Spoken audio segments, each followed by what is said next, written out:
Assalamualaikum, kali ini di materi IPS kelas 7 akan dibahas tentang materi lembaga sosial. Lembaga sosial ini kita akan bagi menjadi dua macam ya, dua sesi, di mana kita akan bahas kali ini tentang lembaga sosial part 1. Oke, sebelumnya jangan lupa untuk di like, comment, subscribe, serta juga di share ke teman-teman kalian supaya materi ini dapat tersampaikan ke banyak orang. Oke, kita lanjut ke pembahasan materinya. Di mana akan dibahas tentang pengertian lembaga sosial, lalu ada jenis dan fungsi lembaga sosial. Pertama dulu kita pengertian lembaga sosial. Lembaga sosial adalah setiap lembaga yang bertujuan untuk mempermudah dan memperlancar kehidupan masyarakat yang ada di sekitarnya. Lembaga sosial adalah setiap lembaga ataupun organisasi, baik itu resmi ataupun tidak resmi, yang dibangun atas dasar sosial dan untuk memenuhi kebutuhan hidup masyarakat. Lembaga sosial adalah setiap lembaga yang dibentuk ataupun terbentuk dengan dilandasi tujuan mulia berupa kepentingan masyarakat. Lembaga sosial adalah lembaga yang berjalan tanpa harapan iming-iming harta ataupun keuntungan. Adapun pengertian lembaga sosial menurut para ahli, pertama menurut Summer, lembaga sosial dilihat dari sudut kebudayaan, diartikan sebagai cita-cita, perbuatan, sikap, dan perlengkapan kebudayaan yang memiliki sifat kekal serta yang bertujuan untuk memenuhi segala kebutuhan masyarakat. Yang terpenting adalah agar ada keteraturan dan integrasi dalam masyarakat. Lalu menurut Robert McIver dan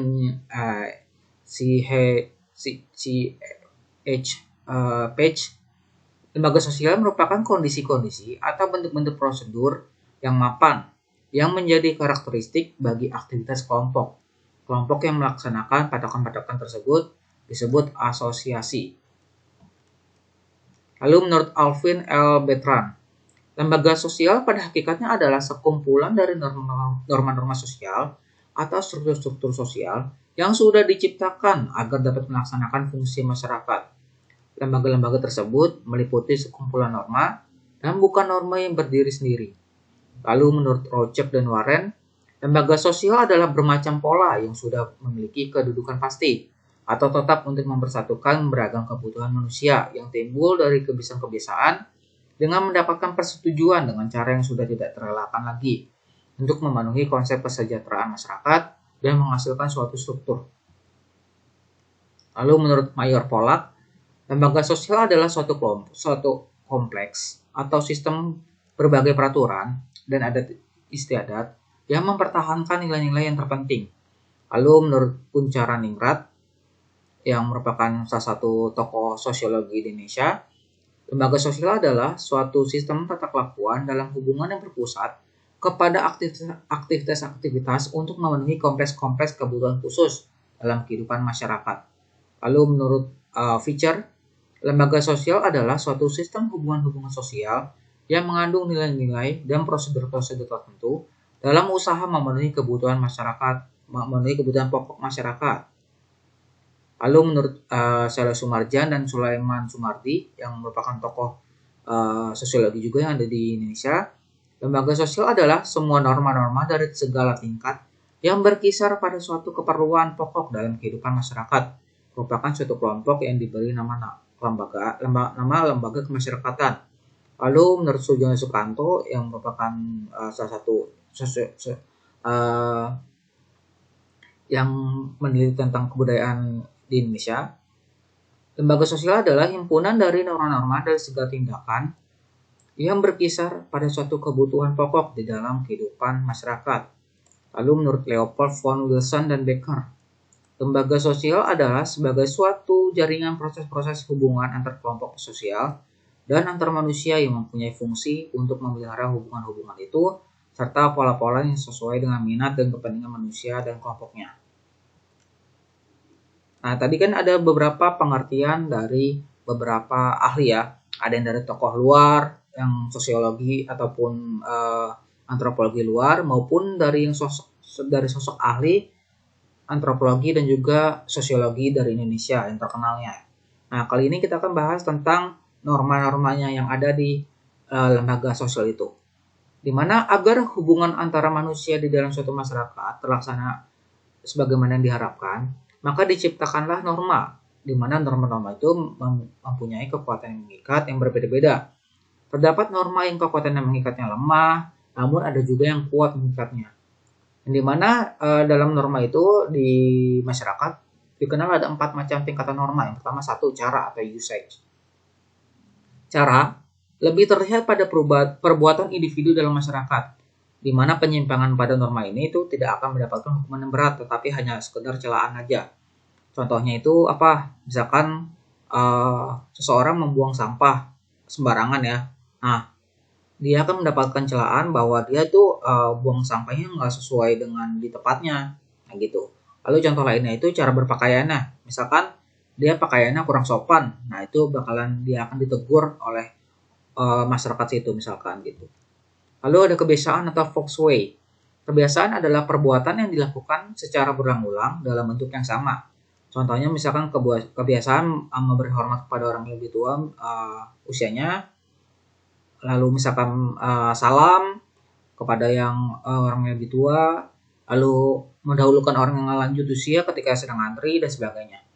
Jika mereka melanggar akan dikenakan sanksi sosial, bisa berupa teguran dan semacamnya. Lalu ada tata kelakuan atau mores. Kebiasaan itu kemudian diterima sebagai patokan atau norma pengatur kelakuan bertindak. Maka di dalamnya itu sudah terdapat unsur pengawasan, dan jika terjadi penyimpangan, pelakunya itu akan dikenakan sanksi. Contohnya itu misalkan anak sekolah nih melanggar tata tertib sekolah. Nah, biasanya dia ada kena sanksinya. Misalkan dia tidak pakai dasi, tidak pakai topi pada saat upacara. Nah, dia akan kena sanksinya. Misalkan suruh maju di depan, nah gitu. Dibariskan yang paling depan, nah gitu. Menghadap peserta upacara yang lain. Misalkan contohnya kayak gitu ya. Lalu ada adat istiadat atau customs. Tata kelakuan yang semakin kuat mencerminkan kekuatan pola kelakuan masyarakat yang mengikat para anggotanya.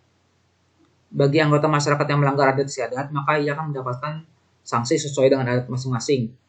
Di mana norma-norma tersebut mempunyai dasar yang sama, yaitu memberikan petunjuk bagi tingkah laku seseorang yang hidup di dalam masyarakat. Jadi setiap daerah kan punya adat istiadat yang berbeda ya. Nah, jika kita melanggar adat istiadat yang tempat itu, maka kita akan mendapatkan sanksi yang berbeda-beda pula. Nah, gitu. Lalu ada perbedaan norma di sini ya, tadi dari cara, kebiasaan, tata kelakuan, dan juga adat istiadat. Dimana kalau cara itu menunjukkan kepada satu bentuk perbuatan sanksinya di mana ringan. Kalau yang pelanggarnya cara, kalau kebiasaan itu norma yang dilakukannya secara berulang-ulang dalam bentuk yang sama. Misalkan tadi hormat kepada yang lebih tua, terus salim pada orang tua dan sebagainya. Lalu tata kelakuan. Biasanya kebiasaan yang dianggap itu tidak hanya sebagai perilaku, tetapi juga diterima sebagai norma-norma pengatur. Lalu adat istiadat, di mana tata kelakuan yang menyatu dengan pola-pola perilaku masyarakat dan memiliki kekuatan yang mengikat yang lebih. Jika dilanggar, maka sanksi keras akan didapatkan dari masyarakat. Nah, gitu. Biasanya bakalan dikucilkan atau diusir dari tempat itu. Lalu yang kedua, kita bahas tentang jenis dan fungsi lembaga sosial. Di mana lembaga sosial itu terdiri dari beberapa macam. Yang pertama dari lembaga keluarga, lembaga agama, lembaga ekonomi, lembaga pendidikan, dan lembaga politik. Kali ini kita akan bahas tentang lembaga keluarga dan agama dulu ya. Di pembahasan selanjutnya, di video selanjutnya, di part 2, kita akan bahas tentang lembaga sosial ekonomi, pendidikan, dan juga politik. Adapun fungsi lembaga sosial secara umum ya. Sebelum kita bahas ke lembaga sosialnya, kita bahas tentang fungsinya. Fungsi lembaga sosial secara umum itu apa? Pertama, memberikan pedoman kepada masyarakat, di mana bagaimana mereka bisa bersikap atau bertingkah laku dalam menghadapi masalah-masalah yang muncul atau berkembang di lingkungan masyarakat, termasuk yang menyangkut hubungan pemenuhan kebutuhan hidupnya. Lembaga sosial itu memberikan arahan kepada setiap anggotanya, di mana ia harus berbuat sehingga ia tidak menimbulkan penyimpangan yang dapat meresahkan masyarakat. Lalu menjaga keutuhan masyarakat yang bersangkutan. Lembaga sosial bermaksud untuk menghimpun dan mempersatukan anggota-anggotanya agar terciptanya integrasi dalam masyarakat, bersatu. Namun apabila dalam suatu lembaga sosial sudah tidak ada lagi perilaku warga masyarakat yang sesuai dengan nilai yang ada, maka dapat dikatakan telah terjadinya disintegrasi, di mana tidak bersatu ya. Jadi semaunya sendiri ya, jadi sendiri-sendiri, udah individu-individu. Lembaga sosial mengatur berbagai aktivitas masyarakat sehingga terwujud kehidupan yang serasi atau harmonis. Lalu yang ketiga, memberikan pedoman kepada masyarakat untuk mengadakan sistem pengendalian sosial atau kontrol sosial. Di mana artinya itu lembaga sosial sebagai sistem pengawasan masyarakat terhadap tingkah laku anggota masyarakatnya.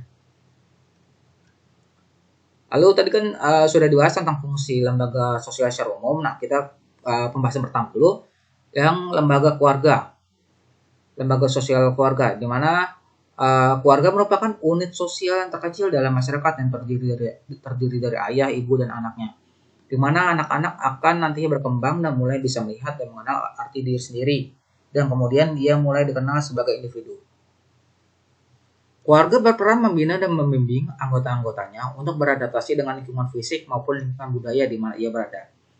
Apabila semua anggota sudah mampu untuk beradaptasi dengan lingkungan di mana ia tinggal, maka kehidupan masyarakat akan tercipta menjadi kehidupan yang tenang, aman, dan tenteram. Dari keluarga melahirkan individu yang berbagai macam bentuk kepribadian dalam masyarakat, di mana keluarga itu merupakan awal pembentuk dari karakter seseorang ya, di mana kalau dia diasuh, dididik dengan baik, maka dia akan bisa bermasyarakat di sekitarnya. Lalu ada fungsi lembaga keluarga. Pertama ada fungsi reproduksi, di mana dalam keluarga itu anak-anak merupakan wujud dari cinta kasih sayang dan tanggung jawab suami istri meneruskan keturunannya. Keluarga mempunyai fungsi reproduksi, artinya dari pernikahan itu diharapkan akan memberikan keturunan. Lalu ada fungsi proteksi atau perlindungan. Keluarga memberikan perlindungan pada anggotanya, baik perlindungan fisik maupun yang bersifat kejiwaan.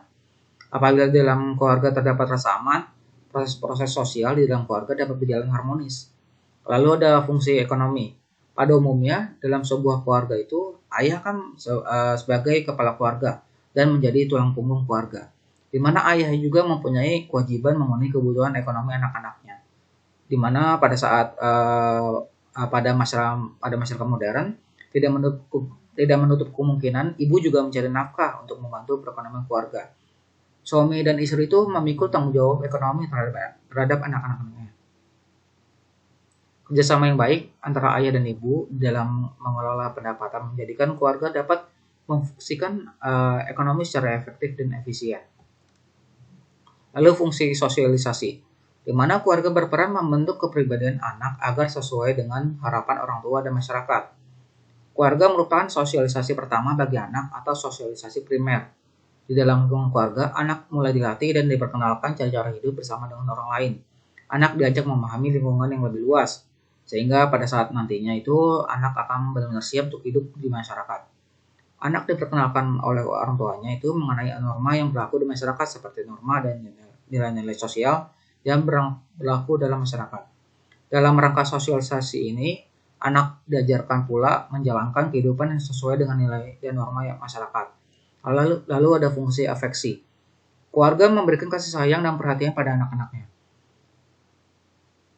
Dalam keluarga pula diharapkan akan memberikan kehangatan perasaan pada anggota keluarganya, seperti seorang bapak yang tetap memberikan perhatian dan kasih sayang kepada anak-anaknya tanpa membeda-bedakan anaknya, mau itu anak yang pertama, anak yang kedua, ataupun anak yang terakhir, misalkan seperti itu. Lalu ada fungsi pengawasan sosial. Setiap anggota keluarga pada dasarnya saling kontrol atau saling mengawasi karena mereka itu memiliki tanggung jawab dalam menjaga nama baik keluarga. Namun dalam kenyataannya, fungsi ini biasanya dilakukan oleh anggota keluarga yang lebih tua usianya. Lalu ada fungsi pemberian status. Melalui lembaga perkawinan ini, seseorang akan mendapatkan status ataupun kedudukan yang baru di masyarakat, misalkan sebagai suami ataupun istri. Secara otomatis, ia akan diperlakukan sebagai orang dewasa dan mampu bertanggung jawab terhadap dirinya, keluarga, anak-anak, dan masyarakat. Di mana fungsi dari status suami adalah sebagai pemimpin keluarga dalam mencari nafkah, sedangkan seorang istri itu sebagai pendamping suami dalam menjaga keutuhan dan keharmonisan rumah tangganya. Keluarga itu memberikan status pada seorang anak, bukan hanya status diperoleh dari status terkait dengan jenis kelamin, urutan kelahiran, dan hubungan kekerabatan, tetapi juga termasuk status yang diperoleh dari orang tua, yaitu status dalam kelas sosialnya.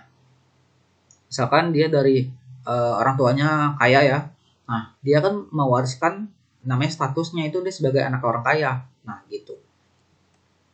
Lalu ada lembaga agama. Di mana lembaga agama adalah sistem keyakinan dan praktek keagamaan dalam masyarakat yang telah dirumuskan dan dibakukan. Agama yang dapat menjadi pelopor dalam menciptakan tertib sosial pada masyarakat. Agama merupakan suatu lembaga atau institusi penting yang mengatur kehidupan rohani manusia. Kita sebagai umat beragama itu semaksimal mungkin berusaha untuk terus meningkatkan keimanan kita melalui rutinitas beribadah untuk mencapai rohani yang sempurna kesuciannya. Dimana di sini ada contohnya, ada foto tempat ibadahnya. Yang pertama buat tempat ibadah orang Islam, ada masjid. Lalu yang orang Kristen, baik itu Protestan ataupun Nasrani, itu di gereja. Lalu ada foto pura, tempat ibadahnya orang Hindu. Lalu ada vihara, tempat orang Buddha. Lalu ada kelenteng, tempat ibadah orang Konghucu.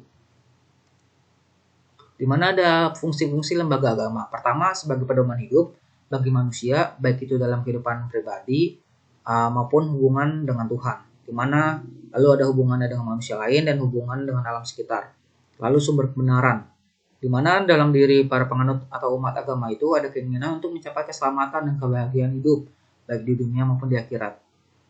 Untuk itu, agama mengajarkan dan memberikan jaminan dengan cara yang khas untuk mencapai kebahagiaan dan mengatasi kekurangan manusia.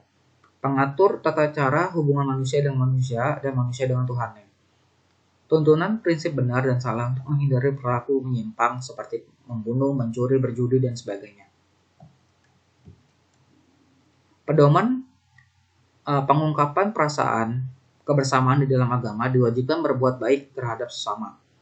Pedoman keyakinan manusia berbuat baik selalu disertai dengan keyakinan bahwa perbuatan itu merupakan kewajiban dari Tuhan, dan yakin bahwa perbuatan itu akan mendapatkan pahala, walaupun perbuatan itu sekecil apapun. Pedoman keberadaan yang pada hakikatnya makhluk hidup di dunia itu adalah ciptaan Tuhan semata. Pedoman untuk rekreasi dan hiburan, di mana dalam mencari kepuasan batin itu bisa melalui rekreasi dan hiburan, tidak melanggar kaidah-kaidah agama. Oke, cukup sekian untuk materi kali ini. Nanti bakalan ada video selanjutnya minggu depan, part selanjutnya, part kedua. Oke, cukup sekian untuk kali ini. Mohon maaf kalau ada kekurangan. Wassalamualaikum warahmatullahi wabarakatuh.